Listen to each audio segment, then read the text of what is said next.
Isso aconteceu no ano passado, nesta mesma época, enquanto eu estava sem grana e lutando para fechar as contas. Eu tinha acabado de me mudar e não queria voltar para a casa dos meus pais. De tão desesperada, comecei a procurar no site de classificados online por trabalhos de cuidador, faxina e bicos tecnológicos apenas para fazer um dinheiro rápido enquanto procurava uma posição de tempo integral. Depois de responder a vários anúncios, recebi uma resposta de um homem que se apresentava como deficiente físico e precisava de ajuda com suas rotinas matinal e noturna, já que tinha problemas graves nas costas. Como já tinha experiência como cuidadora, não estranhei seu pedido de ajuda com banho e vestimenta, pois sabia que algumas pessoas realmente têm dificuldades com essas tarefas.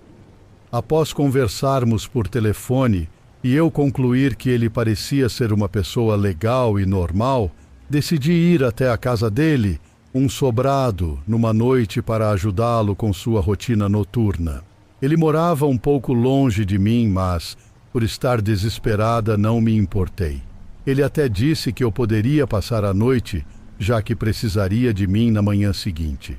Quando cheguei lá, ele era um homem de boa aparência, na faixa dos 30 e poucos ou 40 anos, com uma bengala. Ele me pagou $150 adiantados pela rotina da noite e da manhã seguinte. Explicou que era ex-militar e tinha passado por uma cirurgia nas costas recentemente.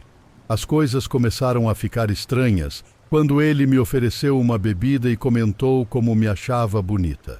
Eu deveria ter visto isso como um grande alerta, mas, novamente, eu estava muito necessitada e decidi dar a ele o benefício da dúvida. Ele então me levou ao seu quarto, onde se despiu para o banho da noite. Fiquei horrorizada ao ver que ele já estava excitado e queria que eu o ensaboasse. Ele perguntou se eu queria tirar minha roupa e eu recusei. Ele respondeu respeitosamente. No entanto, tocou meu traseiro quando me abaixei para pegar algo para ele. Eu deveria ter saído correndo naquele momento, mas estava esperando o momento certo. Depois de dar a ele o banho mais não sensual e de forma o mais platônica possível, ele saiu e disse que ia para a cama, mas não queria vestir nenhuma roupa.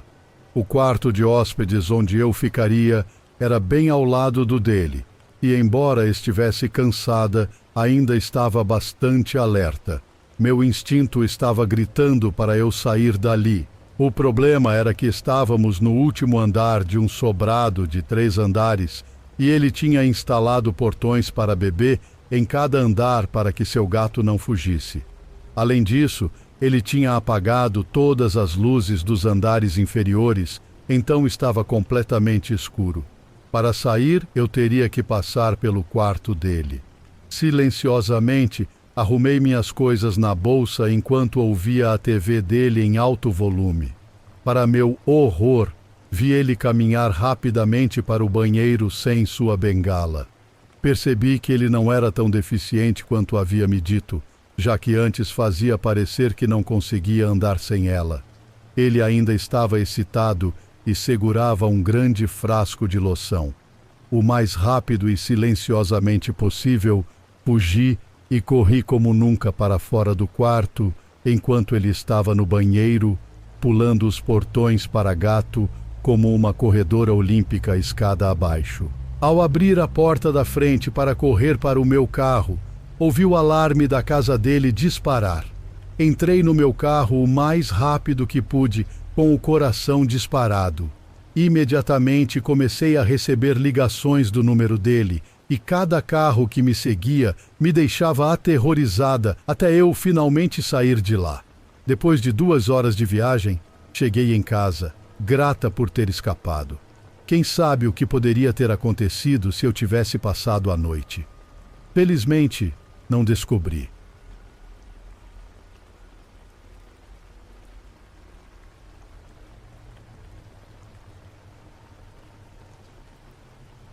Tenho uma história um tanto quanto inusitada para compartilhar com vocês. Lembro-me dela com muita clareza. Aconteceu em 2021, precisamente no dia 26 de outubro. Eu costumava fazer o trajeto de Montreal até a cidade de Quebec, frequentemente por motivos de trabalho e para visitar minha família. Era tarde, quase noite, por volta das 7 horas da tarde. Não estava em uma rodovia, mas sim em uma estrada nacional, que não tinha muito movimento e era cercada por florestas e campos. Dirigir à noite nunca foi um problema para mim, pois minha visão era boa e eu dificilmente me sentia cansado.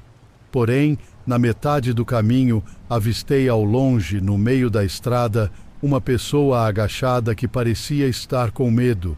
Como estava próximo a uma cidade, ver alguém ali não me pareceu estranho. Claro, eu não iria atropelá-la. Parei o carro ao lado da estrada e percebi que se tratava de uma mulher, mais ou menos da minha idade, que estava chorando. Aproximei-me e perguntei se ela estava bem e se precisava de ajuda.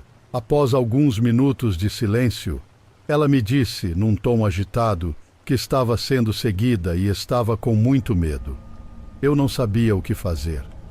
O estresse começou a aumentar. Algo assim nunca tinha acontecido comigo antes naquela estrada. Fiquei ao lado dela, mas podia ouvir passos se aproximando pelo acostamento. No início, era apenas uma sombra vaga e distante. Depois, pude ver a silhueta de um homem alto e magro. Rapidamente entendi que era daquela pessoa que a mulher tinha medo. Ela estava paralisada, ainda agachada, então eu a peguei nos braços e a coloquei no meu carro para levá-la até a delegacia mais próxima, garantindo assim sua segurança e um lugar para passar a noite. Liguei o carro e continuei dirigindo como de costume, mas pelo retrovisor central pude observar o homem mais claramente. Ele estava parado, sem se mover, vestido de maneira desleixada. Para meu espanto, ele se abaixou, ficando de quatro como um animal, até que a distância me impediu de vê-lo. Depois desse episódio, que foi bastante assustador na época, levei a jovem mulher até uma delegacia em Quebec e expliquei a situação. Alguns dias depois, consegui algumas informações sobre ela e, por uma dessas coincidências da vida, é minha companheira hoje. Por sorte, passei por aquela estrada naquele dia. Ela tinha ficado com o carro quebrado bem no meio da estrada. Um homem se aproximou, oferecendo ajuda, e a convidou para ir até a casa dele. Ela recusou, achando o homem agressivo e insistente, mas ele não se deu por vencido. Tentou agarrá-la pela mão e ela começou a lutar e a correr. Eu a encontrei depois que ela conseguiu se distanciar do homem, estando em um estado de pânico naquele momento. O homem a seguiu até que eu a resgatei, como ela diz hoje.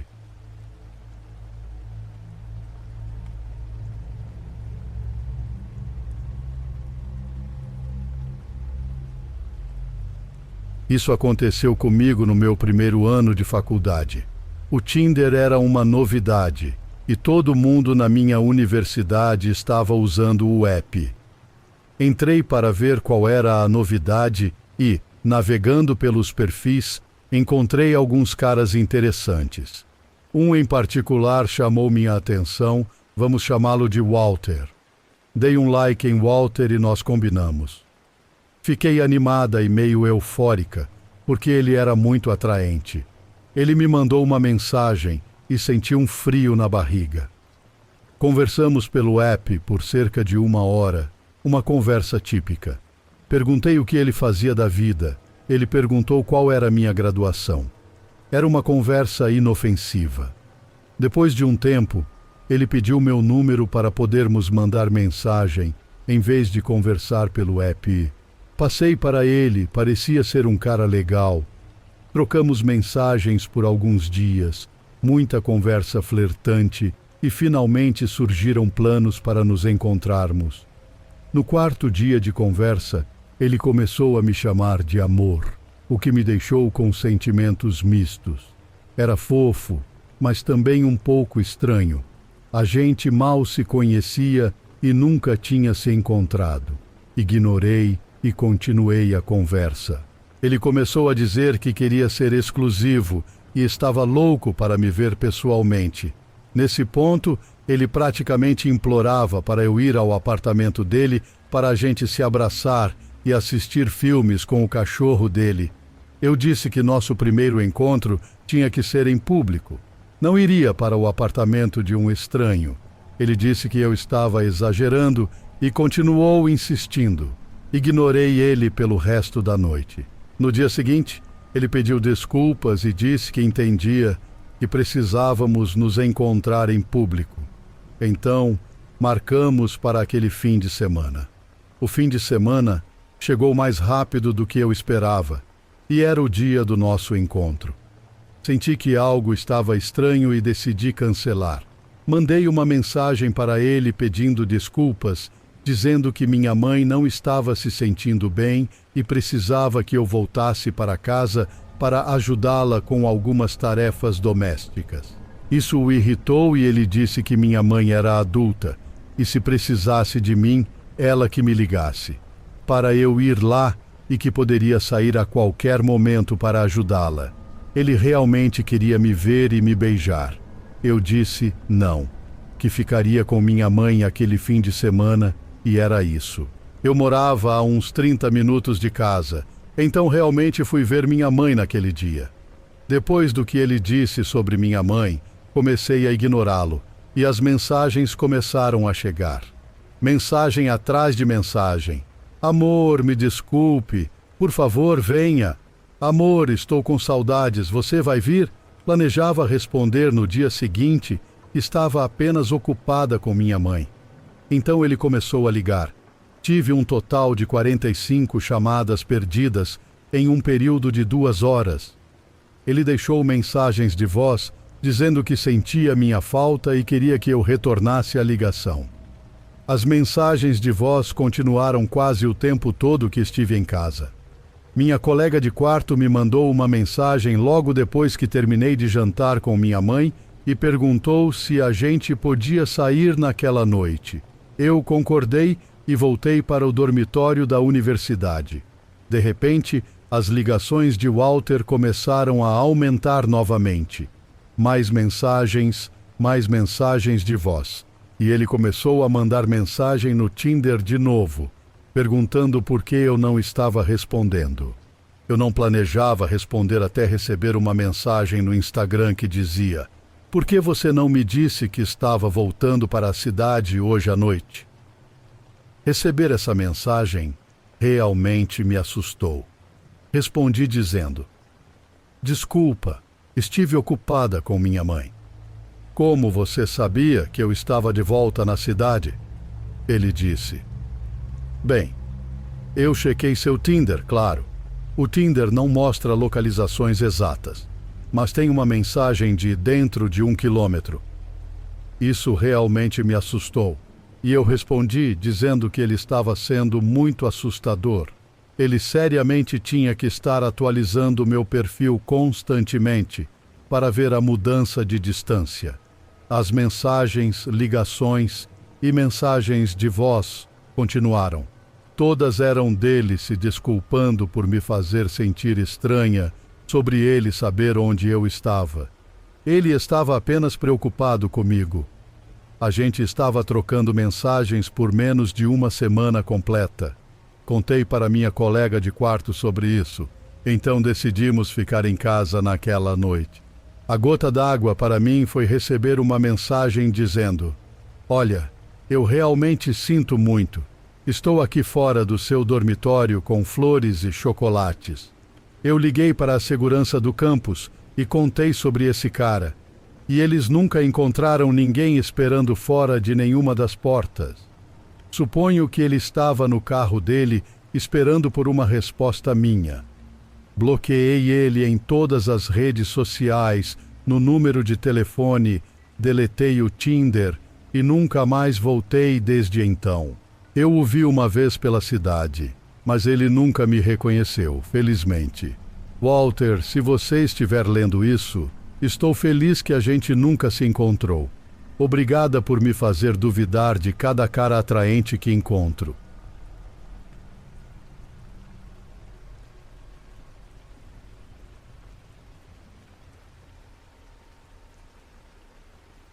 Eu imploro a todos vocês para nunca comprarem um veículo pelo site de classificados online.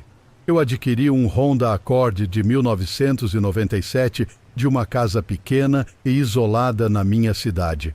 O sujeito que me vendeu o carro tinha toda a aparência de quem abusava de substâncias e era careca. Enquanto dirigia de volta para casa no carro novo, já podia sentir que algo estava errado. O espelho retrovisor estava um pouco deslocado para a direita e meu assento estava instável. Toda vez que passava por um pequeno buraco na estrada, o assento praticamente pulava, mas voltava ao lugar com um ruído de trituração. Naquele momento, apenas ignorei, pensando ser problemas típicos de um carro velho, já que esse era tão antigo quanto as pirâmides. Mas havia algo inexplicável. O odor do carro. Era um cheiro horrível e nauseante. Decidi ir até um lava-rápido para limpar essa lata velha. Cheguei no estacionamento do lava-rápido e paguei ao responsável para limpar meu carro. Quando estava prestes a sair do carro, ouvi um leve zumbido, não de uma bala, mas de uma câmera. Pensei que fosse uma das várias câmeras de segurança do lava-rápido, o que era estranho, pois quem iria querer roubar um lava-rápido? Entrei e esperei que meu carro fosse limpo. Achei que levaria apenas alguns minutos para limpar o carro, mas depois de 1 hora sem meu carro de volta, comecei a ficar irritado. Saí do lava-rápido para ver onde estava meu carro e foi então que vi 4 carros de polícia e um carro descaracterizado bloqueando a entrada do estacionamento. Ao lado dos carros de polícia estava o meu carro, com as portas abertas e uma lona branca no chão. Corri para ver o que estava acontecendo com meu carro e por que estavam mexendo nele. Gritei para eles: "Ei, esse é o meu carro. O que vocês estão fazendo?" O homem do lava-rápido disse: "Esse é o culpado. Peguem ele." Os oficiais rapidamente me algemaram e me colocaram no banco traseiro de um carro de polícia. Fui informado dos meus direitos e levado para a delegacia. Me levaram para uma cela e tive que ficar lá por cerca de 4 horas. Não me disseram o que eu tinha feito de errado e comecei a pensar que realmente tinha feito algo. Após as 4 horas, um policial me tirou da cela e me levou para a sala de interrogatório. O policial me desalgemou e eu me sentei em uma cadeira fria. Um detetive entrou na sala com o policial e foi então que me contaram o que aconteceu. O vendedor do carro estava na lista de procurados do FBI. Ele era procurado por mais de 40 assassinatos. O carro que ele me vendeu continha os restos mortais de sua última vítima. O zumbido que ouvi era uma câmera escondida no espelho. Ele estava me observando. Até colocou um rastreador de localização no porta-malas. Eu seria sua próxima vítima.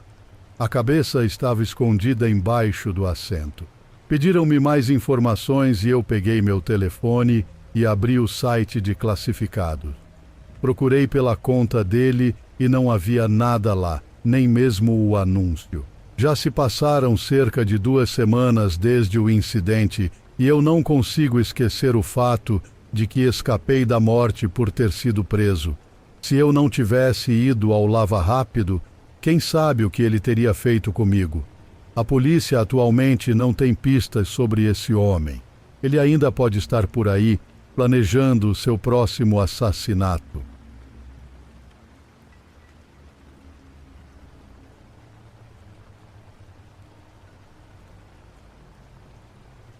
Isso aconteceu comigo algumas semanas atrás.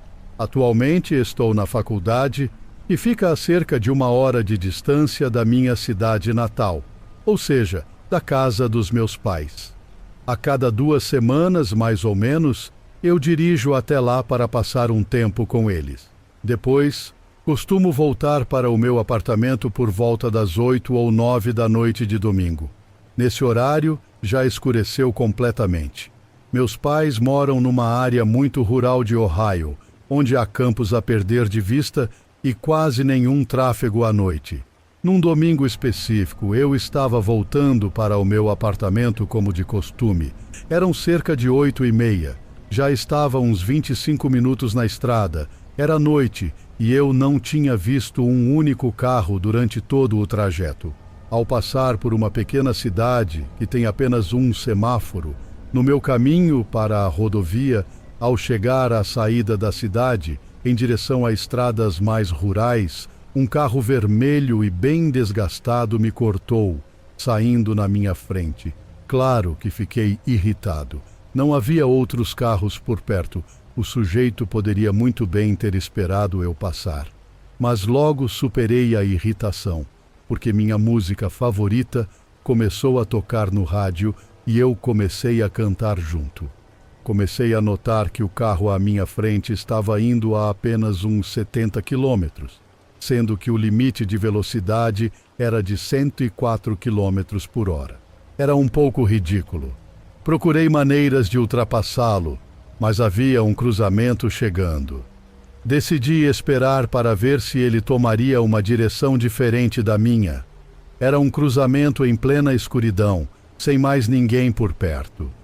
À medida que nos aproximávamos, o carro à minha frente ligou o pisca-alerta e parou no meio da estrada. Desacelerei para não bater nele. Vi o vidro da janela do motorista baixar e um braço me acenar, como se chamasse por ajuda. Sendo uma pessoa bastante paranoica, me recusei a parar para alguém que não conhecia, no meio da noite. Rapidamente, manobrei ao redor do carro e fiz a minha curva à direita no cruzamento, deixando o carro para trás. Olhei pelo retrovisor e vi o carro desligar o pisca-alerta imediatamente e acelerar para sair dali. Outro carro saiu de uma entrada perto do cruzamento e o seguiu. Lembre-se, não havia mais ninguém na estrada conosco, ou por milhas. Só posso assumir que os dois carros estavam juntos, tentando fazer com que eu parasse para Deus sabe lá o que comigo. Até hoje, não dirijo mais tão tarde assim para casa.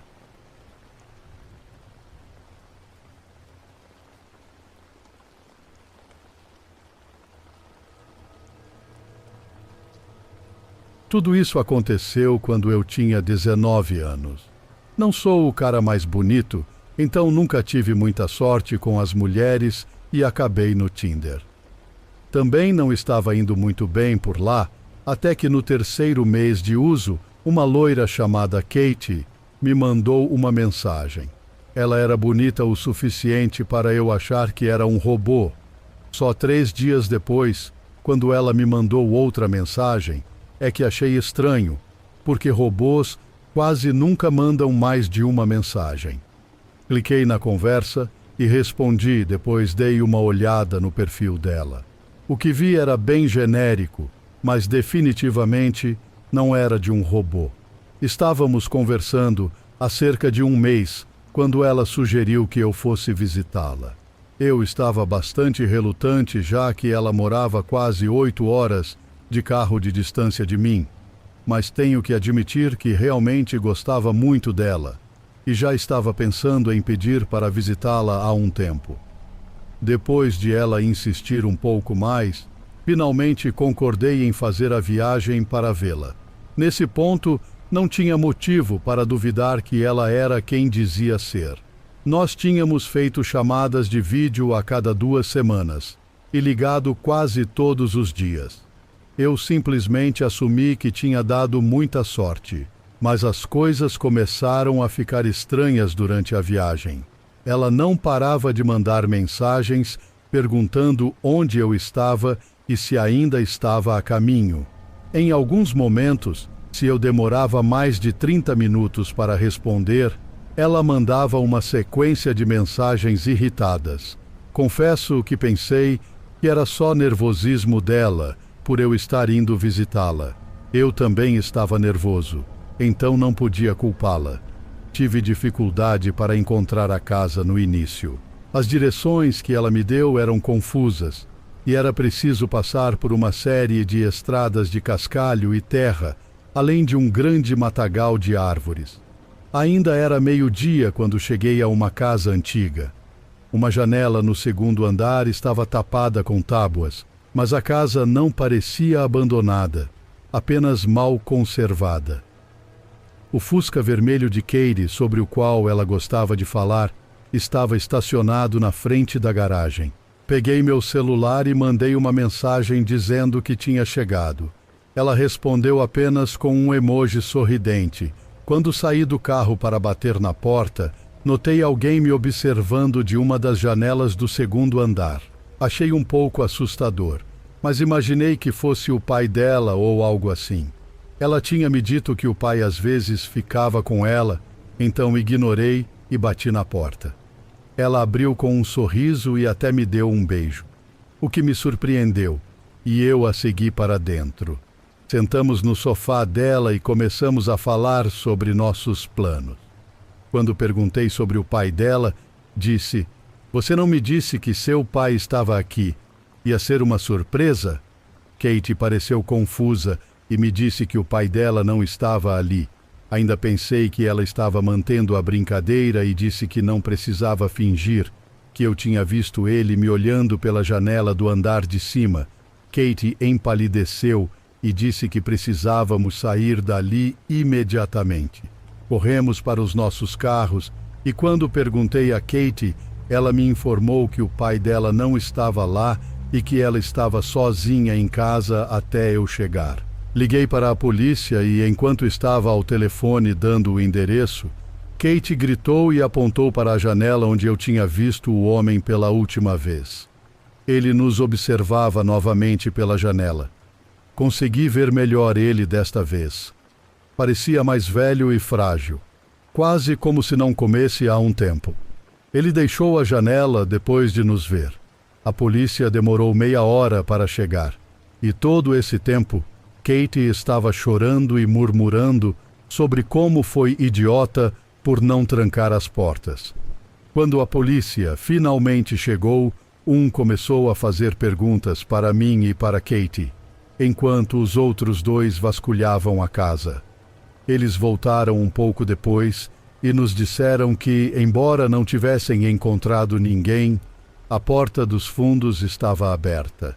Quem quer que fosse tinha fugido para o mato, mas os policiais garantiram que a casa estava vazia. Depois que a polícia foi embora, Katie me pediu para ficar à noite porque estava com muito medo de ficar sozinha em casa. Eu concordei sem hesitar e dormimos no sofá da sala, já que o quarto de Katie era ao lado do quarto onde o homem tinha sido visto. Katie também pegou a espingarda que o pai dela tinha dado, mas que ela nunca usou. Eu disse que estava tudo bem, que o homem tinha ido embora, mas ela insistiu, dizendo que se sentiria mais segura com ela por perto. Fico feliz que ela tenha insistido. Mais tarde naquela noite ainda estava acordado assistindo TV, enquanto Katie conseguiu dormir. Da cozinha ouvi o som de uma maçaneta sendo girada. Nesse ponto, eu nem estava assustado, só irritado. Acendi a luz da cozinha, apontei a arma para a porta da cozinha e lá estava ele. O cara que tinha estado na casa antes estava do outro lado da porta de vidro. Ele pareceu chocado e ainda bem que tínhamos trancado a porta. O homem se soltou e mais uma vez correu para o mato. Acordei Katie e contei o que aconteceu e chamamos a polícia novamente. Quando eles chegaram, fizeram uma varredura no mato e não encontraram ninguém novamente. Eles nos disseram que provavelmente seria uma boa ideia ficarmos em outro lugar naquela noite. Eu e Katie nos despedimos. Ela ia ficar na casa de uma amiga e eu ia para casa. Saí um pouco depois de Katie. Estava ao telefone com meu irmão contando o que tinha acontecido. Com os faróis acesos enquanto falava, algo chamou minha atenção. O homem estava parado no canto da casa, apenas me observando. Acelerei dali e nem me dei ao trabalho de chamar a polícia novamente, mas mandei uma mensagem para Katie e ela disse que ia ligar para eles de novo. Não acho que Katie tenha voltado àquela casa sozinha.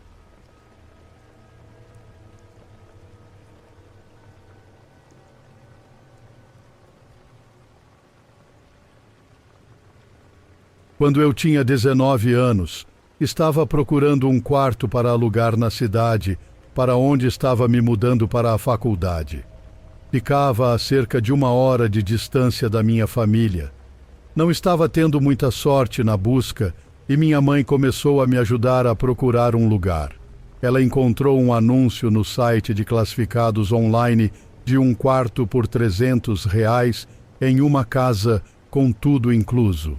O dono da casa era um homem que alugava os quartos adicionais no andar de cima para outras mulheres, enquanto ele morava no porão que era acabado. O anúncio dizia que ele raramente via as outras moradoras, pois tinha uma cozinha e uma entrada própria no porão e que preferia moradoras mulheres, porque teve problemas com colegas de quarto homens no passado, que faziam festas e causavam danos. Decidimos dar uma olhada, já que era o mais barato que conseguimos encontrar na área. Minha mãe e eu fomos até a casa para ver o lugar. Era uma casa decente, em um bairro decente.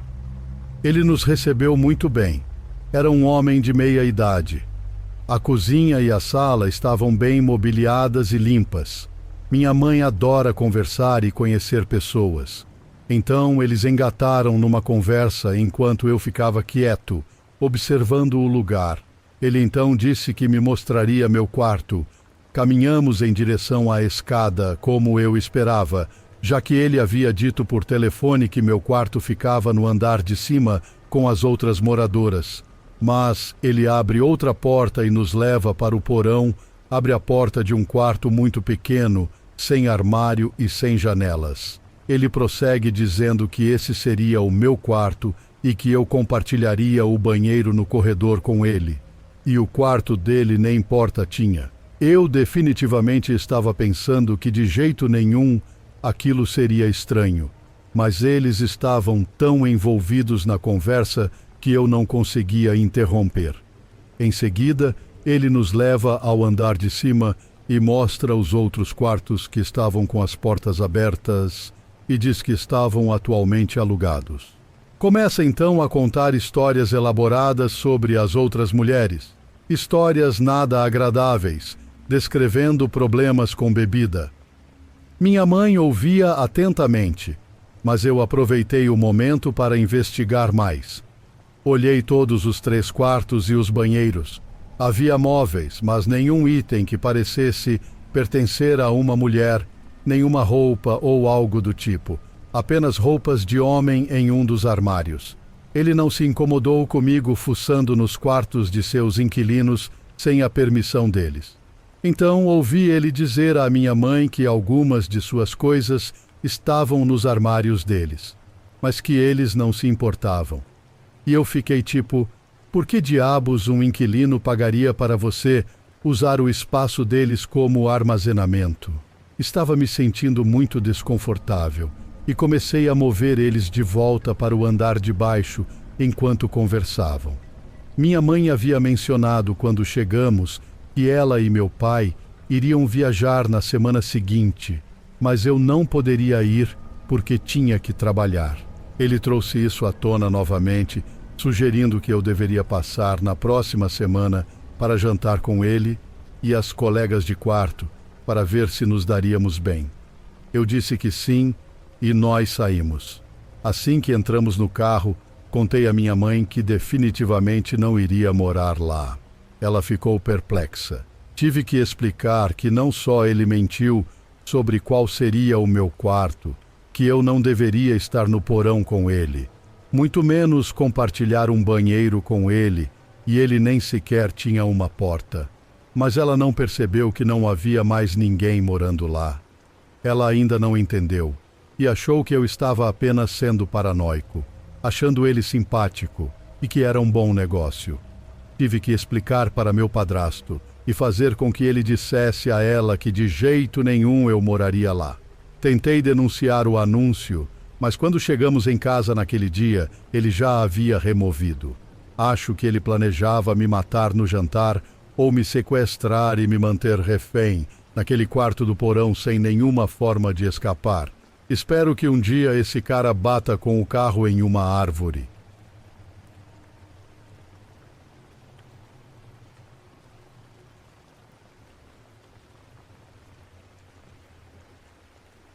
Esse encontro aconteceu no verão de 2006, quando eu tinha 20 anos. Só tirei minha carteira de motorista em janeiro daquele ano, e dirigir abriu tantas portas para mim que fiz várias viagens sozinha para visitar amigos nos estados da Nova Inglaterra e do Meio Atlântico. Também parecia mais jovem para a minha idade, e era frequentemente confundida com uma estudante do ensino médio, mesmo estando nos meus 20 e poucos anos. Estava dirigindo sozinha na I-78, num dia aleatório de julho, a caminho de visitar uma amiga no sul da Pensilvânia para um fim de semana prolongado. Os pais dela estavam fora, e nós tínhamos a casa só para nós, com planos de beber, relaxar na banheira de hidromassagem e assistir ao documentário Planeta Terra, enquanto bebíamos, talvez até correr pelos campos de milho à noite. Estava animada e tive uma ótima viagem ouvindo música boa. Era um dia lindo para dirigir.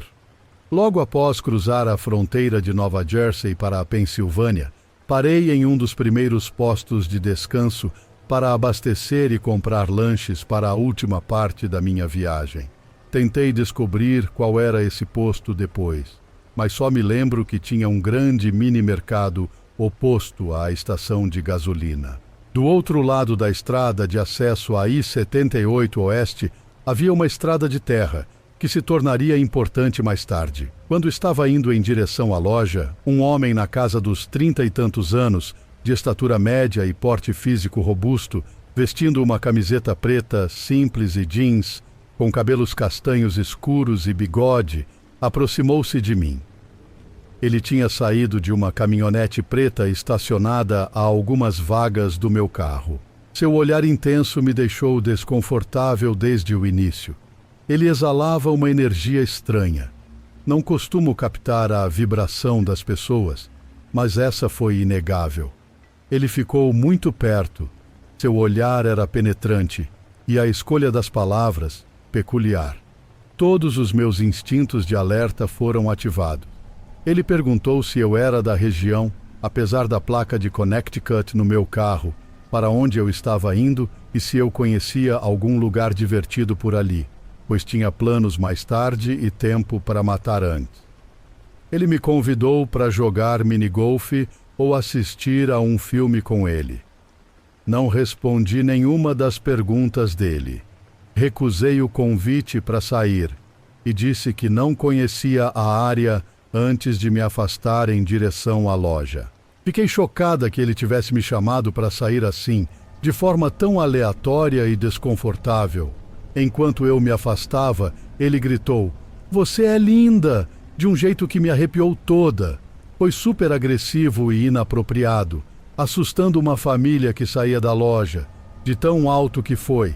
Não olhei para trás e entrei na loja. Pouco depois, ele entrou e ficou me olhando fixamente. Então fui ao banheiro e fiquei lá dentro por pelo menos 10 minutos, mandando mensagem para minha amiga sobre o sujeito estranho. Quando saí, ele já não estava mais na loja, então demorei escolhendo bebidas e lanches e saí para abastecer meu carro. Fiquei aliviada ao ver que o carro dele tinha ido embora e comecei a pensar no resto da viagem, animada para ver minha amiga. Quando cheguei na estrada para voltar à rodovia, ouvi alguém buzinando insistentemente. Imediatamente fiquei assustada e entrei na rampa de acesso à I-78, com ele me seguindo. Liguei para minha amiga, extremamente apavorada.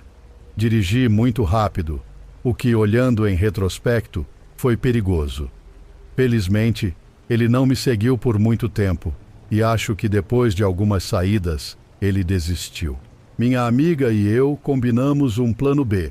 Se eu visse o carro dele de novo, ela me orientaria para ir até uma delegacia na próxima cidade, em vez de ir diretamente para a casa dela, para não levar o sujeito até nós. Não vi o carro dele novamente e cheguei na casa da minha amiga, mas passei as últimas horas da viagem tensa e ansiosa, sempre conferindo os retrovisores em busca da caminhonete preta. Tudo terminou bem. Cheguei em segurança à casa da minha amiga e tivemos um fim de semana agradável. O encontro foi definitivamente assustador, mas ao longo dos anos não pensei muito nele. Há alguns anos, em 2014, estava conversando com outra amiga que se interessa muito por serial killers e mencionei meu encontro sugerindo, brincando, que talvez tivesse encontrado um assassino em série. Ela ficou fascinada e quis procurar por serial killers ativos na área da Pensilvânia naquela época. O primeiro resultado foi Adam Leroy Lane, e ele parecia quase exatamente com o homem que eu tinha encontrado em 2006. Claro, pode ser minha memória preenchendo as lacunas, mas as características básicas, na casa dos 40, alto e robusto, cabelo castanho e bigode, e a época, tudo batia. Na minha lembrança, ele era um pouco mais magro do que nas fotos. E foi em 2006, não em 2007, quando ele foi condenado por assassinar mulheres.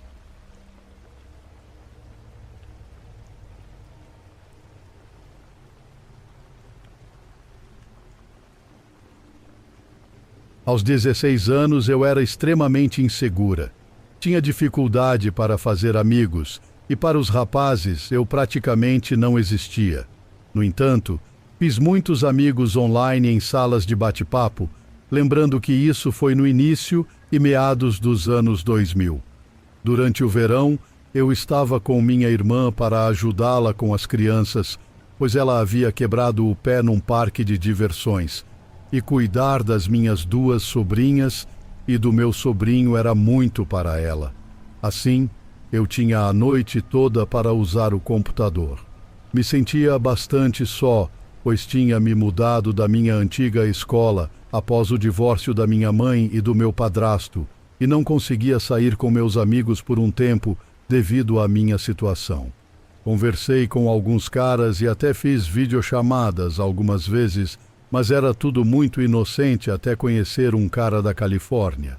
Ele se recusava a dizer sua idade e também a enviar uma foto, mas eu tinha a impressão de que ele era adulto porque ele mencionou ter seu próprio apartamento. Ele dizia que sua câmera estava quebrada, o que parecia totalmente incrível, né? Ele também tentou me convencer a visitá-lo, dizendo que me daria uma passagem e que poderíamos nos encontrar, garantindo que eu teria momentos incríveis e que poderíamos fazer várias coisas juntos. Ele parecia animado pelo fato de eu nunca ter estado com ninguém antes. Depois de cerca de uma semana, ele me convenceu a levantar minha camisa para que ele pudesse me ver.